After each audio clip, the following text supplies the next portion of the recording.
Welcome to the Registry Insider. I'm Bill Seifarth, CEO and Executive Director for the National Registry of EMTs. And on today's episode, we have Josh Tilton joining us to talk about AQA. That is Artificial Intelligence and Quality Assurance. Josh is the Chief Clinical Officer at M&M Fire Department in McConnellsville, Ohio, and has significant background in EMS, as well as he's working on his PhD at Capital Technical University, PhD in Artificial Intelligence. So, Josh, did I get all of your title correct and your background correct? Yes, sir.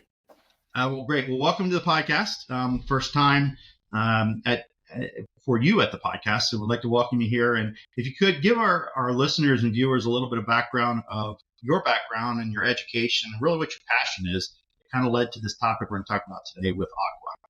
Yeah, absolutely. Thanks for having me. So, firefighter, paramedic. I was a flight paramedic and an educator. And then kind of seeing how education standards were changing. Decided to go back to school. Got my undergrad in healthcare administration. And then I got my MBIS, which is an MBA and an MIS together. Loved information systems. Kind of started to get really heavy into architecture of information systems, and started to learn about machine learning during that course, and just wanted to go to the next step and get my PhD, and I decided to focus in artificial intelligence. So it's kind of like the marriage between your EMS background and your tech background coming together, which I think leads to this AQA project, if I'm not mistaken. So tell me, what is AQA? What does it mean? What does it do? And tell us a little bit about the basics of AQA. Yeah, absolutely. So AQA is artificial intelligence and quality assurance. And so where I saw the opportunity to really leverage artificial intelligence was to take the bias out of quality assurance. And we do that through unsupervised machine learning. Now, I will tell you that there was a lot of moving parts to get this set up. So the first thing we did is we did an organizational restructure, and we brought, under the medical director, we brought in, for the first time ever, a clinical quality office position. And then we brought education underneath of the clinical quality office. And then I started with unsupervised machine learning. And so what I do is I take all of the PCR data and I remove any of the PHI, and then I let the machines run algorithms and learn and identify forecasting probabilities. So my going into this was actually really cool, and to see how the bias is. My bias from the quality assurance officer side going in was I was really focused on entitle. But what I found immediately was, actually our chest pains, which I thought we were extremely good at handling. Turns out according to artificial intelligence and some of the metrics that it brought back out, we were actually underperforming. So I set up, we established a learning management system and started to deliver just-in-time training based off of what the artificial intelligence was showing us as a predicted deficit with our paramedics.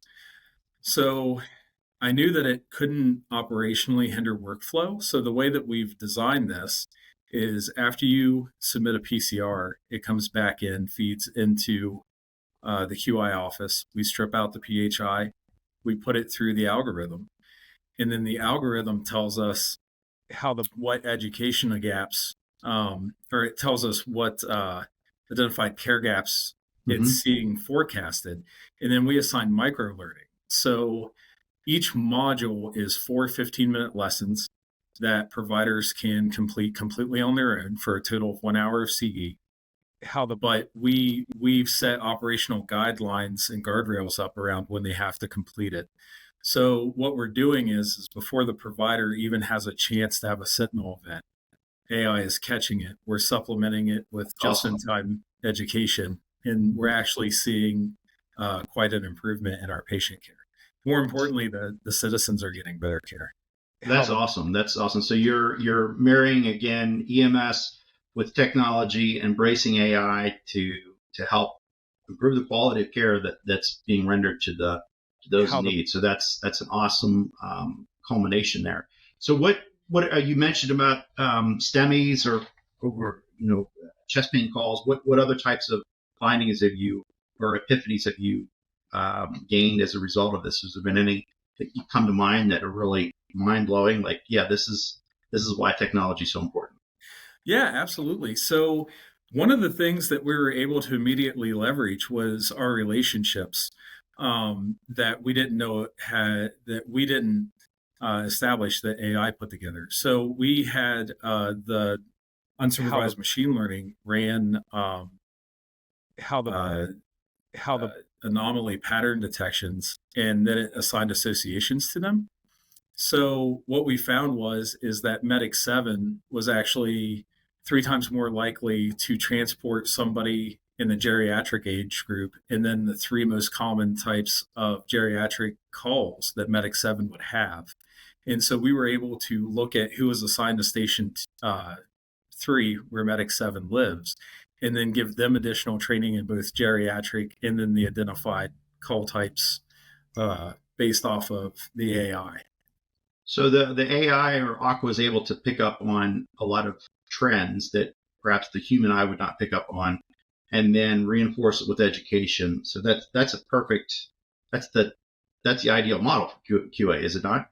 It is. And, as an educator, I always say I'm an educator first, but as an educator, I always felt that QI and QA should be driving what the education model looks like, because that's where the rubber meets the road and where the providers are actually performing. So what we've done is we've eliminated all human bias out of that. And we've said, yes, this is exactly what the data shows. Here's the correlations. Here's the forecasting. We can even show our providers, like, this is how likely you are to transport a chest pain in this medic at this time of the month, and then get them the just-in-time education that they need. That's kind of an evolution of system status management in a way, because you can predict where calls are based on historic data, but you're predicting even more to the individual clinician's level and abilities and perhaps vulnerabilities that they need to overcome before they experience. Yeah, absolutely. And so it also takes out that prideful sense that we as clinicians have, right? Like, it's I think I'm the best at reading 12 leads. I don't need to take a 12 lead class. Well, we can actually kind of pull you in and be like, well, you're 80% more likely to see a chest pain call within your next 3 shifts. We would really like it if you would take these 4 15-minute lectures over chest pain. And we designed it in such a way that the learning management system can be done on cell phones, tablets, computers. And so it's very much in-time training type. It is. So what's, if you don't mind me asking, what's the LMS that you're using? Yeah, so we decided to go with a commercially available option. So we used Canvas. Canvas is widely known in the secondary education community, but it also ticks off all of the boxes for our accreditation. So we're able to see timestamps of when providers were in, how long they were in. We can assign the examinations and everything right inside of Canvas itself.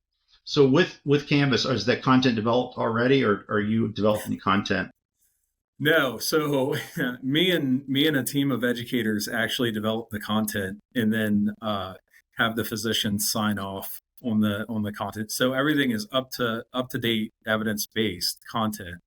But we have a library that we're establishing, and it's growing every day, that the clinicians are then assigned through. So with Aqua, where can people go to find more about it if they're interested in implementing, artificial intelligence in their quality assurance programs? Where can they go? What can they click on or find out more about Aqua and potentially how they can implement it within their departments? Yeah, we're always happy to answer any questions that we can. So the easiest way is just to email me, and it's clinicalquality@mnmfireems.com. And we're happy to share our experiences. I'm actually ABD for my PhD.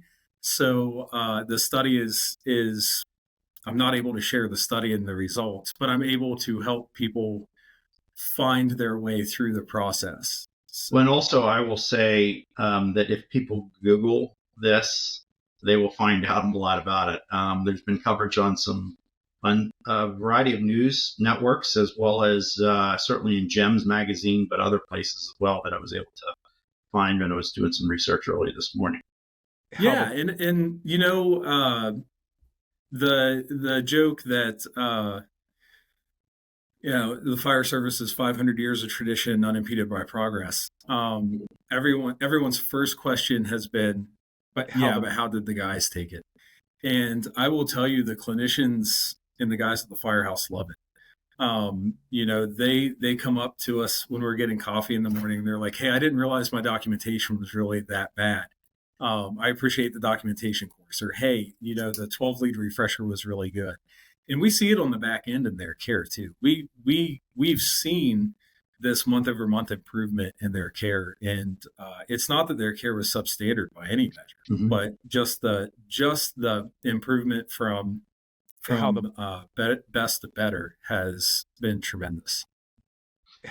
Good. Well, you know, I applaud you for what you do, and I think it's a great closing the loop of a challenge. Like, how do you bring QA with education or training officers under the same umbrella, so that you know, from a continued competence perspective, we can use data to make informed decisions and actually make some predictions about future types of calls clinicians may be encountering. So I'm excited to see this, and hence why I felt it would be appropriate to do a podcast on this. So thank you for joining me for it. And we'll put the link to the email address where they can email you to find out more about this. But Josh, as always, I appreciate you joining me, and I'm grateful for what you're doing in advancing EMS in a really important way. Well, thank you, and thanks for having us. We feel very strongly about it, and we welcome anyone that wants to learn more or learn how to do it for themselves. Cool. All right. Well, thank you, Josh, and to all our listeners and viewers. Thank you for joining us as well, and as always, stay safe. Thank you for joining us for this episode. If you wouldn't mind, please click the like and subscribe buttons, as well as the notifications so you can get notifications about upcoming episodes. Also, for the latest and greatest happenings of the National Registry, feel free to go to nremt.org. Thank you very much. And again, stay safe.